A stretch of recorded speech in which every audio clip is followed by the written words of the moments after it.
Okay, my friends, we are gonna do a really quick a thing about scale drawing. I'm gonna show you really quickly. So this is helpful with your working on really tight detail, and you wanna make sure that your placement on your of your objects on your canvas meets the composition if that's something you're very worried about. So what I've done is I've got a square canvas that measures 10 by 10. I've got subject matter that I have taped off that is 5 by 5, okay? So in order to get this image on here, I'm gonna scale it up. So on this image, I'm gonna take my ruler and I measure out and put hash marks on it at 1 inch increments, okay? On the top and the bottom. And then I'm gonna come in and draw this off.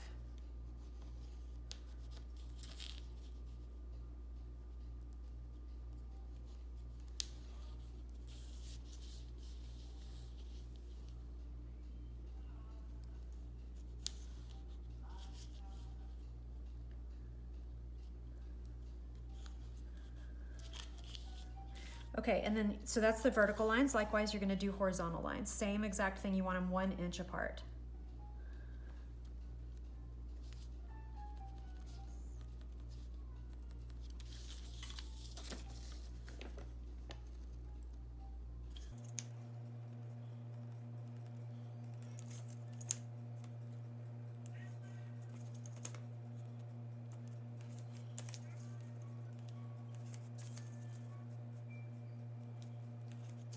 Okay, so now that you've got your squares gridded out on here, and they're 1 inch by 1 inch, you're gonna take this one, you're gonna do the same exact thing on here, except they're gonna be 2 inches by 2 inches, because you're scaling up.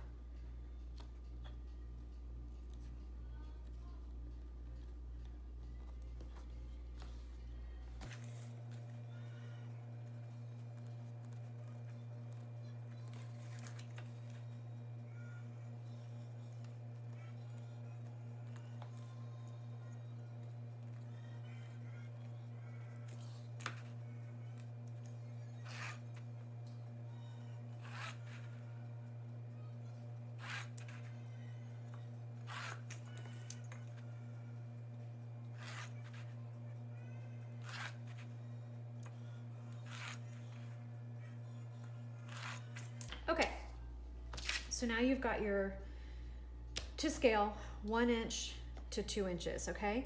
So what the reason that this works and what's nice about it is that I can then mark in here, I can make these 1, 2, 3, 4, and 5, and I can do A, B, C, D, and E.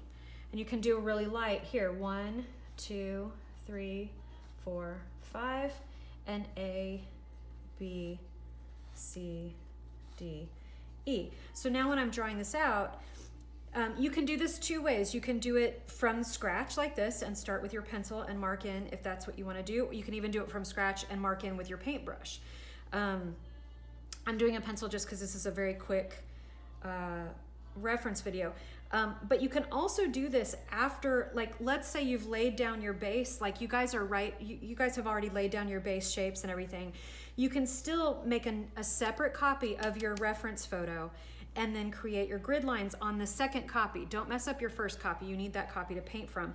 But you can do a second copy and do this, and then you can do this either with painter's tape, or string is nice. You can mark off on the edge of the canvas, like you could mark here on the top and the bottom, and then you can wrap string, and then you can check so you can see where everything lays out. Okay, so what I'm gonna say is, so if I'm worried about where the center of this crochet thread lies in my composition, I know that it lies in row B5. Okay, that's the square, B5. So I go B5, it's here, and I can see that the top of it touches the top. See, this part touches the top line here, and the bottom basically extends to the bottom. It's not straight up and down. It's definitely, like, if I was gonna hashtag this, even, not hashtag, y'all call that something different, sorry. But if I was gonna further subdivide this, you can see that the center of it is slightly off. It's not in the center, it's off center on this side, and then the bottom of it pretty well does come to the middle. So then I'm going to draw that shape in using these lines as my reference. It's kind of up here and it comes down. It's a nice little oval shape. So it's kind of something like that. Okay, then the side of it extends into B4, right? So B4, and it's going to start right about here, and it's going to curve down and almost hit the corner of this, but not quite. So kind of there. Then this extends into that little corner. So there's our little corner shape right there that is in C4, right there. And then we know that it extends down into C5, and it comes to just below center. So kind of like that. Okay, and then it's going to go up above into A4. So A4, and we're going to take this, we're going to make this shape right there. So that's kind of like that. And then the top of it curves right at middle, 4, and it goes from here, and I'm imagining it goes behind that leaf, but I'm imagining that it curves a little bit and goes up into 5 and makes that shape. So I'm now looking at this shape also. See that shape that makes? And then that curve is right there. So that's kind of where, now that it's there, it still looks a little funky. So I'm still mess with it, and you want it to fit your eye. You want it to look like what you want it to look like. And you can mess around with it once it's on there, but you know that it's pretty much right where you want it to be. Then to check things, you can go back to C4 is where that book is. So C4, and that book is gonna sit, it's gonna cut in right about here, and it's coming down. This little part comes almost to the edge, so there's that roughed up part of the book spine.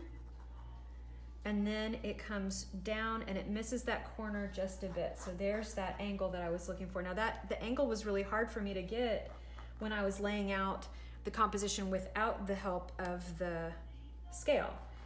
So this is a nice thing. So that book spine curves right along that line there, and then it's gonna come back up. Now I'm in D4. Always good to keep checking where you are, D4, okay?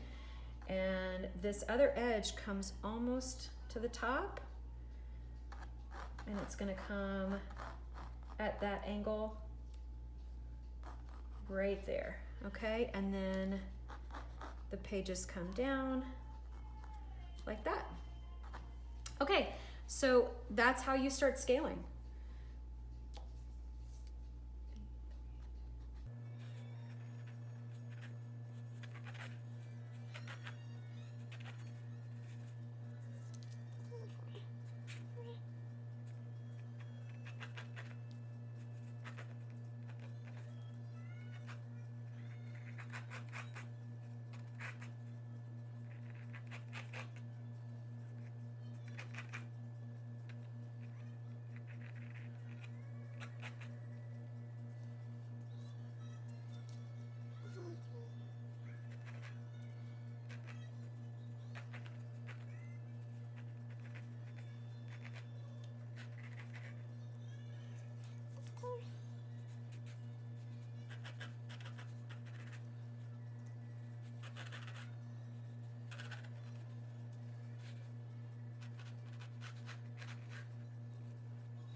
Okay, so for those of you that are working on text, you can see what I'm doing here.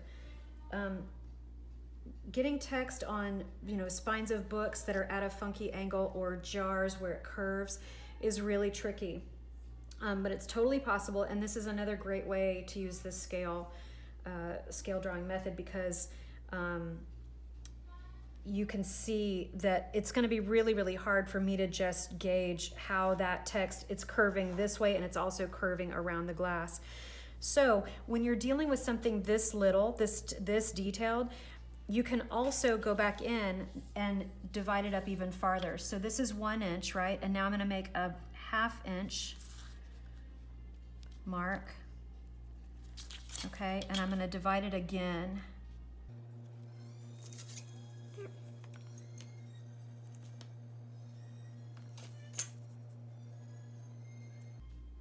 Okay, so for that particular square right here, that lives in C3, right? So C3, I can do the same thing over here.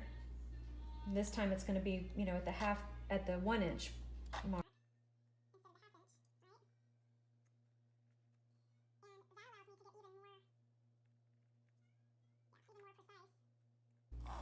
In my scale drawing. And you can take, you know, you can take these as small as you want to.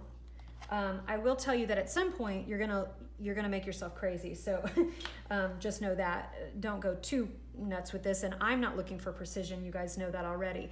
But so now that I can see that this square here, I can really check to see, okay, so the top of the UND and this 1E live right there. So I can see that where I was guessing this was going to be is not exactly right. See, it's too high. Is now above the second line.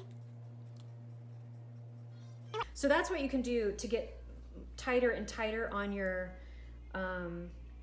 detail work. And, you know, you keep going and you're going to see like you're fairly fleshed out.